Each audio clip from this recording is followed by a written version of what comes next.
1370 በወረደው ሂጅራ ታሪኩን ለቢዳያ ናይቸው ሰጠራ في ذكر بهنا سباب بيلورا እስኪ በወንዙ ዳር ልብረር እንዳሞራ ዋና ለመደህ ሰምተም ባረሃ መለስ በየላውራ የሩምን አይለኛ ለሩም ዋና ሆኖ መጣው በደንበኛ ደራር እንዳረገው ለጭባ ዘንተኛ አቡነ ስለተባለው ነበረው ጉወኛ ዛቱ ወደል ሆዳሜ መናት ሸረኛ አሁን ዋና ሆኖ የመጣ ነው ለኛ ሰው ተሰብስቦ ቆለት ተረገኛ ዋርካው ለተለው በሰይፉ ባንደኛ ባንደ ዘሊያ ፈጋው መሆኑ ኃይለኛ ይወራረድ ነበር ባገሩ ጥነኛ ግን ያለስ ወጣ ምስቱ ብላለችው አንቱ የጭፍራውን አሞራ በላቸው ለሊት ግድም ብዬ በመናም ያይቸው አንቱን የሆነ እንደው አንድ አፍለኛ ዘንዶ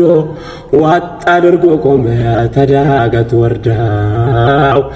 ስትነግረው ጊዜ ላይ ላያቸውን በጥፊ ቀቃና ናጠፋው አይኗን ወይ ታባሽ እያለ ክብሽክርሽን እንዴት ያለው እንደነው ቀራቢውና አልሰማም መሰለኝ ያን ያለፈውን ዳውድ እንዳረጉት ያንን ጃሉትን በአንድ ወንጨፍ ድንጋይ ከዓለም የኩን